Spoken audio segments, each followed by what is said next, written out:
Successful people are different in certain ways, right? Successful people think about things differently and they show up differently. And in most areas, they are not the norm. They are not like everybody else. They're different. One way they are different is in how they make decisions. And if you want to learn how to make decisions like a successful person, you're in the right place. Welcome to Better Than Happy. I'm your coach, Jody Moore. Let's go. One of the reasons I love being a coach so much is because I get to work with human beings who are already amazing people. All people are amazing, but people who are healthy, who are succeeding in so many ways in life, and they want to do even more. They want to go next level. I am not trained as a therapist or a clinical specialist, so I don't work with people who are suffering from mental illness or who are non-functioning, who need treatment of a clinical sort. Okay. So that means I get to study and learn from and observe successful people. They're already successful when they come to me. And then I get to observe what strategies and tools help them become even more so, help them to go next level. So in my over a decade that I've been a coach, I've coached people on growing their businesses. I've coached people through job situations, through careers in a more traditional corporate setting. I've coached people on their marriages, on their relationships with in-laws or elderly parents, adult children. I've coached people on their parenting, on raising young kids. I've coached people on their marriages, on their friendships. I've coached people on pretty much any problem you can imagine, again, that lives in the world of good to great. So, what I'm going to offer you today are not just my opinion and not just what I try to do, try being a key word. Not all of this is easy to do, okay? But you don't have to be perfect at it is the good news. But these are patterns that I've observed in the hundreds, if not thousands of people that I've seen go from where they are to next level. So, if you want to be successful in any area of your life, the quality of your ability to make decisions will directly impact the speed at which you will achieve success. Okay, one of the things that slows people down more than ever is their inability to make high quality decisions. All right, so if you can relate to this and you find yourself saying, I'm just not a fast decision maker, I'm not decisive, I'm very indecisive, then guess what? Today's the day all of that changes. Just decide that you're no longer that person. You're no longer indecisive. You're a confident, strategic decision maker. And I'm going to give you 8 strategies today that will help you to do it. Now, again, you don't have to execute all 8 of them perfectly. You won't, especially if it's a big stretch for you. Take 1 or 2 and think about it and push yourself a little bit outside of your comfort zone. Okay, that is the key to going next level. It is going to feel uncomfortable before it gets comfortable because there's a reason you've been making decisions the way you have. And it's not because you're broken. And it's not because you're weak or because anything's wrong with you. It's because your brain is trying to protect you. Your brain is just simply misinformed. But that changes today, right? Okay, so let's dive in. The first thing that successful people do when it comes to making decisions is they make their decisions quickly. Quickly. Now, what does that mean, Jody? How long should I give myself to make a decision? I can't answer that for you. You're going to have to answer. All I know is it's pretty obvious when you're dragging a decision out and it's taking a very long time. You will know this, right? Some of you have decisions you've been lingering on for years, right? And you're just not making a decision, or months or weeks. And these are decisions that you know don't need to take that long. I'm always so taken aback when I go to the grocery store because I walk up and down the aisles and I buy the same things I pretty much always buy, the same brands that I already know I like or my family likes, the kinds of foods that we eat. And I walk up and I pick the thing and I put it in my cart and I move on. And do you know what I notice is happening in the grocery store? Lots of indecision. I notice people standing by the yogurt section. How many kinds of yogurt do we need? I don't know, but we have a lot. And I get it. If you're going to look at all the options every time and soak it all in and figure out what all these different kinds of yogurt are about, it's going to take a while. And maybe it's the first time these people have ever bought yogurt and they need to do that. All right. My guess is it's not. My guess is they've bought yogurt before and they're buying yogurt every week. Now, is there a time when you want to change the kind of yogurt you're buying? Sure, I get it. But again, probably not most of the time. Why do we sit there and linger over decisions? Because we think there might be a better option. And we don't want to miss out on something. And so we stop and read all the kinds of yogurt that there are. This is a waste of your time and it's a waste of your brain power. You want to make decisions quickly, especially the decisions that don't have super heavy stakes on the other side of them, like what kind of yogurt you're going to buy. Okay? So let's take it to something a little bit bigger than your yogurt choice. Let's think about what program you're going to offer in your business, what problem you're going to solve, or what course you're going to create, or what's the next thing you're going to try in your business. Did you know that the faster you make that decision, the faster you will get to success? How could I say that, Jody? Don't you need to think about it for a while? Don't you need to pray about it? Don't you need to do some research? Don't you need to get online and ask a bunch of people what they think? No, you don't need to do all that. Not for very long anyway. Maybe you want to do a little bit of thinking about it, a little bit of paying attention, but I emphasize a little bit. You know why? Because all the data you collect, all the research you do online, all the people you talk to, even market research, if we want to call it that, where you go talk to your potential buyers, gets in your head as thoughts and stories. And then you're looking for the right decision, and you're going to have to coach yourself around the drama that that's going to create.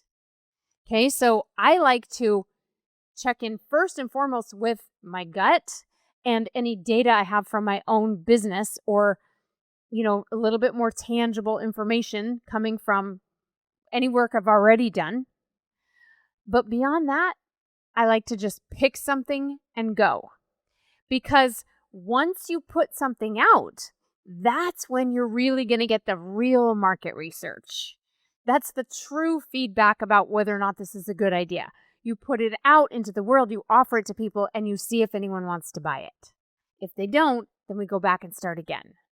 Okay, so the faster you make decisions, the faster you get to that feedback loop of, is this a choice I want to stick with or not? So, are there some decisions you want to take a little longer with, that you want to be more prayerful about or thoughtful about? Okay, sure, do that.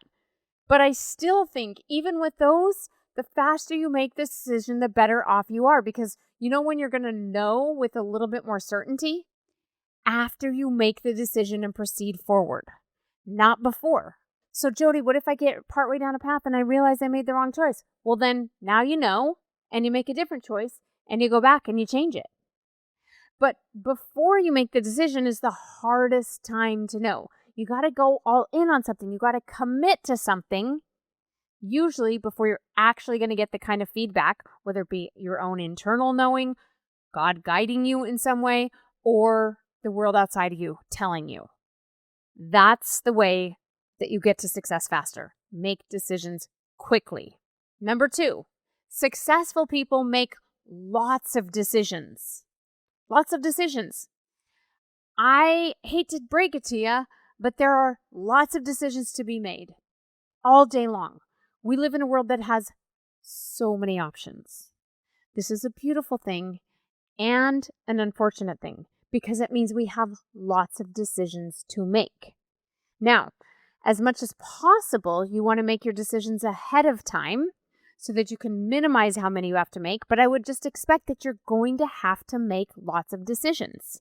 This kind of piggybacks off number 1, I'm making decisions quickly, but the more decisions you make, the faster you will head towards what you want in your life. Let's take a parenting example. Let's say you have a child who's struggling, and now you have to make a bunch of decisions about where they're going to go to school next year, whether or not they're going to change schools, and some things like this that you hope and think might help your child. Okay? Make those decisions quickly and make a lot of them. In other words, if you just decide with whatever feels like a reasonable amount of research and thoughtfulness and discussion, and then you make a decision and you own it, then you can go all in on all the other decisions that will follow it. Like, how are we going to help the child acclimate to this new school if we decide that they're going to switch schools? And what are we going to do about anything else that's affected by this change? Make lots of decisions. Don't give the decision a lot of weight. We're going to talk about that in just a minute. But if you just make lots of decisions as quickly as possible, you will find that you head towards where you want to go as quickly as possible. All right, the third thing that I want you to do that successful people do is they make decisions without attachment, without being overly attached to what happens next. How do we do that? How do we not be overly attached? Let's say I'm trying to decide if I should move to a new city and take a new job. Doesn't that feel like a big decision? Wouldn't I want to be attached to the decision? No, don't be overly attached. Again, I'm not saying you wouldn't do a reasonable amount of researching and checking around and being thoughtful and being prayerful and discussing it with anybody else involved. Do a reasonable amount of that. But do you know what? In the end, nothing's permanent. Very few things, I should say, are permanent, right? We can always make a different decision if necessary. So we don't need to be overly attached. Now, I know your brain's like, wait a second, if I pick my whole family up and move and we quit a job and we take a new job and we sell a house and buy a new house or whatever, just changing all that up is not as simple as that, Jody. So I should make the right decision. Okay, but there is no right decision. There is no wrong decision. There's just the decision that you make. And then there's whatever happens next. You know how we know it was the right decision? It's the decision you made. It seemed like the best thing to do given the information you had and the way you felt at the time. And so therefore, it was the right decision, even if that decision was necessary for you to realize you want to make a different decision. Okay? So you have to detach a little bit from what happens next. I like to go into it knowing there's no perfect decision. There's just a decision that is going to have pros and cons. It's going to have things I like that are easy and fun about it and things I don't like. And some of those I might know going into it, but most of them I'm not going to know at all until I get there. Okay, so make the decision without a lot of attachment to what happens next. Number 4, make the decision with minimal drama. Drama? What is that? Drama is what happens in your mind when you play out a bunch of scenarios about the past or about the future. Drama is stories about who's to blame, who are the good guys, who are the bad guys, who did it right, who did it wrong, who's making this harder, who should be doing something different, and who we should feel sorry for. Okay? We are all prone to drama. We're very drawn to it. I love a good drama on TV or in the movie theater. I just try to keep the drama out of my life and out of my decisions. Okay? Because drama is not going to serve you. It's going to stir up emotion. It's going to stir up shame or blame or guilt or judgment or resentment. And none of that's going to help you navigate any situation easier. So if you're constantly second guessing your past decisions, you're going to make it much harder to make quick, confident future decisions. So I already have decided that any decision I made in the past was the right decision. Even if it's a decision that I would never make again because I don't like where it led me or I don't like what I discovered on the other side of that decision. There are decisions I made in the past that I plan to never make again in my life. It still was the right decision. I had to make that decision and go down a path for a reason I don't even know to learn something or discover something or become something or meet someone. So there were no wrong decisions in my past, right? Now I can make confident decisions about the future. Some of them will lead me down a road I want to keep going down. Some of them will lead me down a road I don't like, and I will turn around and change course. Which brings me to number 5. Repeat the decisions when necessary. Successful people remake decisions when necessary. They might make the same decision again, or they might make a different decision. Let's think about somebody's marriage.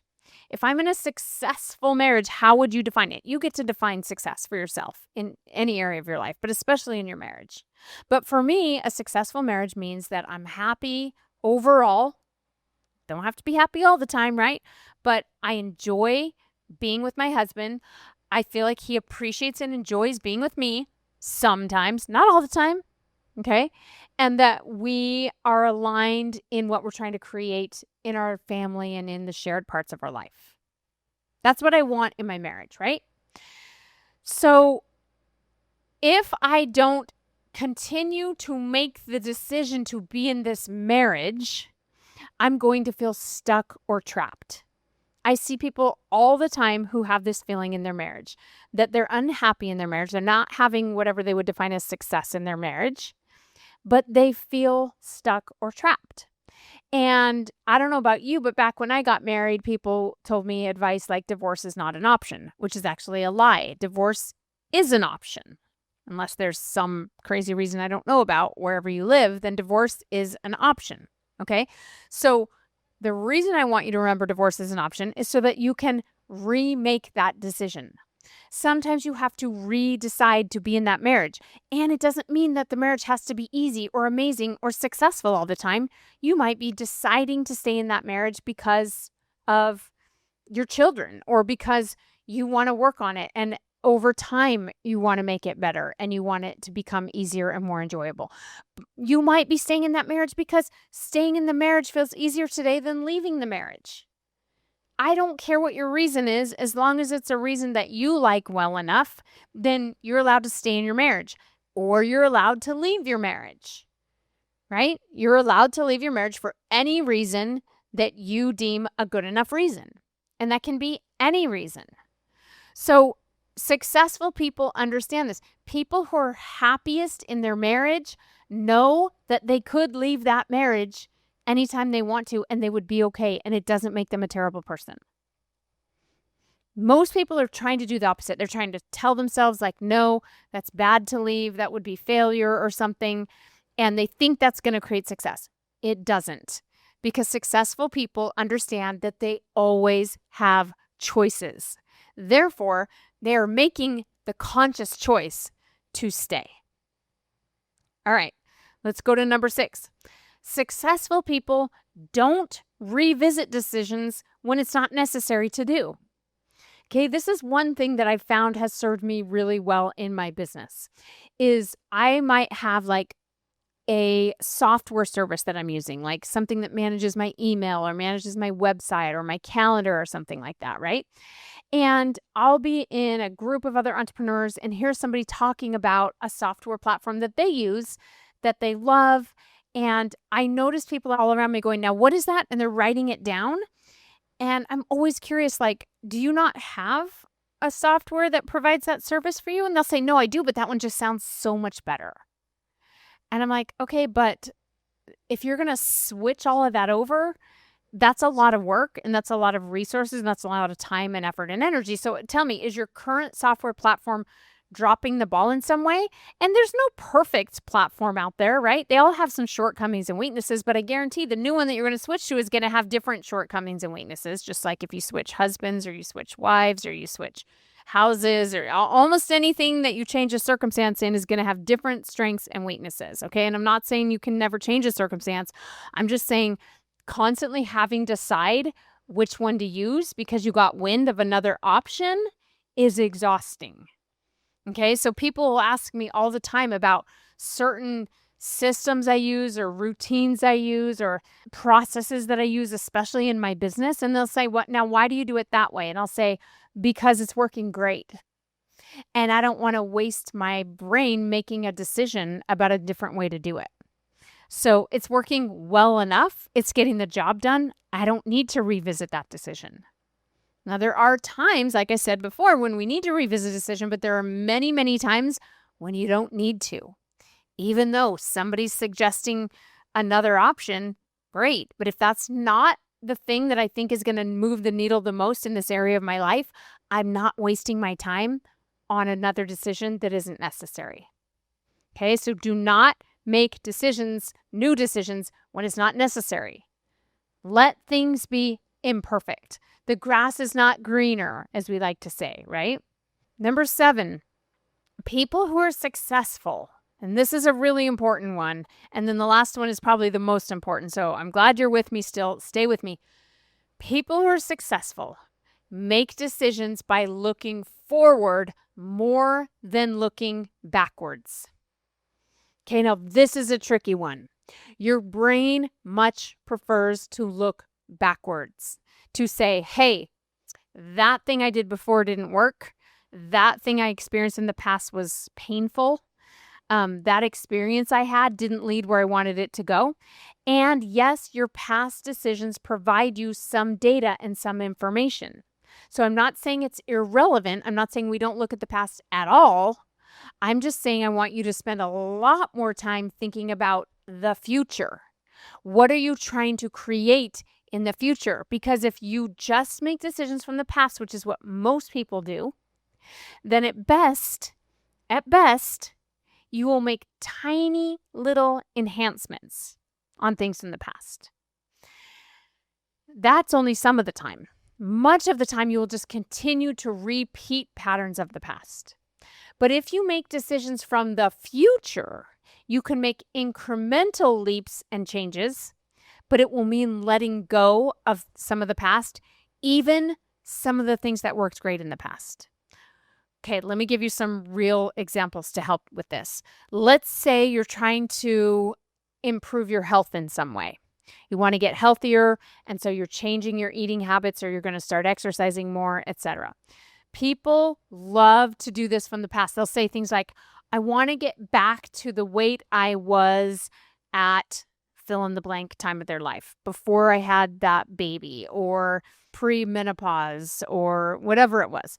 They'll tell me, I want to get back to that weight. So immediately I see their brain going to the past, right? Then they'll say, well, I've tried this strategy or eating plan or exercise routine. I've tried this thing, that didn't work. At one point I lost some weight, then I gained it again. They'll tell me all about their past, to which I say, okay, well, interesting and all, but let's think about the future. What do you want in your future? Because what's available to you in your future is so much better and bigger and more beautiful than anything you can imagine right now. But you're going to have to stop dragging the past along with you. Okay, so let's not try to get back to a certain weight. Let's move forward to your most ideal weight right now.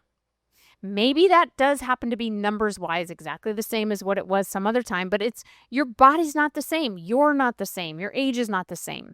Maybe the composition is going to be different. Like the scale is just like such a boring, only one metric that doesn't really paint a full picture, right?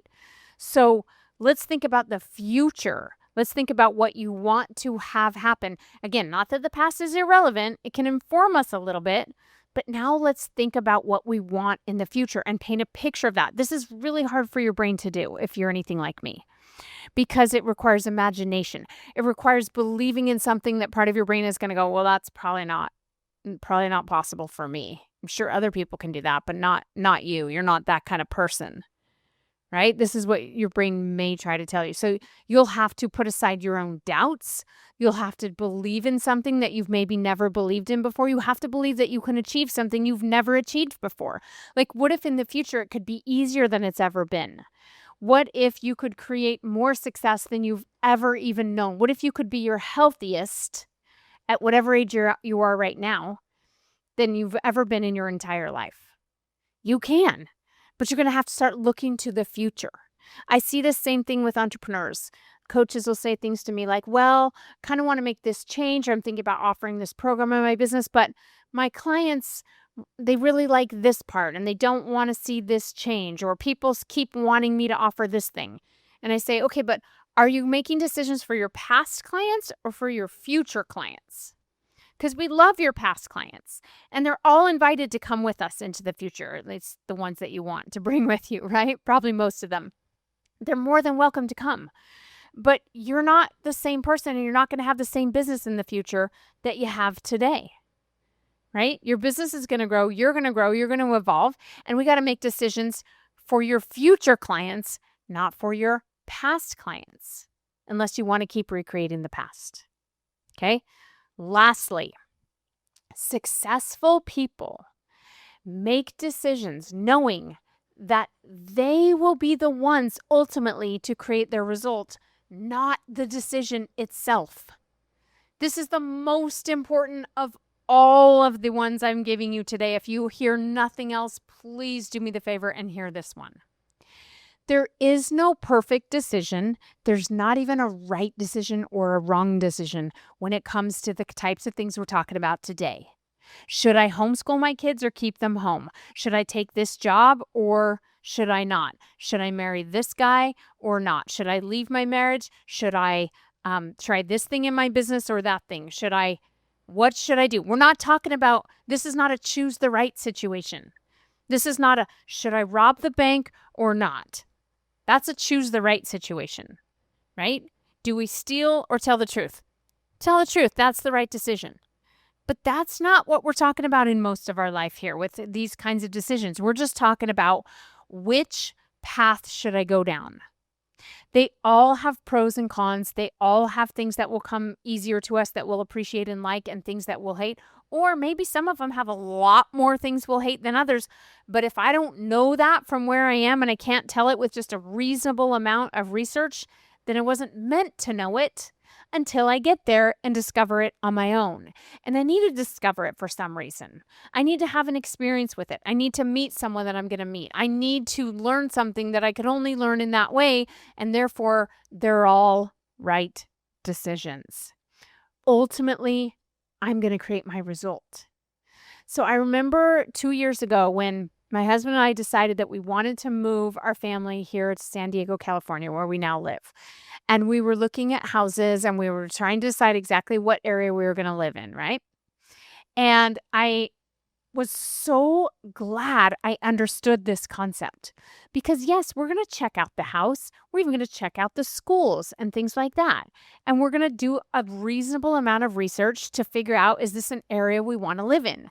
But guess what? Neither my husband nor I did spend too long overthinking it. We don't spend too long overthinking it. We check in with what we feel inspired to do, what we feel God is guiding us, if at all. Sometimes I think that with most of our decisions, God's like, either way, you'll be good. Go ahead, right? But then because I knew we're going to make it what it will be in the end. We're either going to make it a good place, meaning we're going to bring the kind of attitude and energy and contribution to that neighborhood that we want to bring, or we won't. And we will be able to find plenty of things to dislike about it if we want to do that too. So we don't need to overthink any of this. We ultimately create our result and our experiences. Now, some of you will go, okay, I know that's true of me, but what about my kids? I don't want my kids to suffer. Well, again, your kids are also creating their own reality and their own result in the end. So you don't have to put tons of weight into the circumstance. That the decision is the circumstance. Where you live is the circumstance. Where they go to school is the circumstance. I'm not saying you can't change a circumstance if that seems like the easiest way. Do it. But ultimately, it's the child themselves creating their own reality and their own result. This is why circumstance swapping ends up leading us right back to where we started in most cases. Okay, so listen, I want you to make decisions quickly. I'm just going to run through these 8 really fast. Make them much faster than you're used to. Sometimes I tell myself, it doesn't matter. Let's just flip a coin. You can make a decision that way. Did you know that? Because you're the one that's going to create the result anyway. Make them quickly. Make lots of decisions. Make them without being attached to what happens next. Make them without drama as much as you can by managing your mind. Make them repeatedly and make them again when necessary. But don't make them again if not necessary. And how do you know the difference? You'll know. You know when it's time to recommit or when it's time to go, no, we're not even going to second guess that. That's a waste of our time. Make them more from the future than from the past, and make them knowing that ultimately you are going to create your own result or your own reality. All right. If you like this episode, please, please do me a favor and share it. Share it on your social media, tag me in it, verbally share it with a friend. Make sure you're following the show on whatever platform you're listening today. Thanks for joining me, and I'll see you next time. Take care. Hey, everybody. Thanks for tuning in to today's YouTube video. I hope that you got some great takeaways that will make your life even better than happy. If you liked what you heard here today, please share it with a friend. And most importantly, make sure that you've subscribed and enabled notifications here on our YouTube channel. Doing that serves two purposes. First, it helps you to make sure that you never miss an episode when we release a new one. But second of all, selfishly, it helps me get my work out to more people and helps our YouTube channel grow. So thank you in advance. I will see you next time on another episode.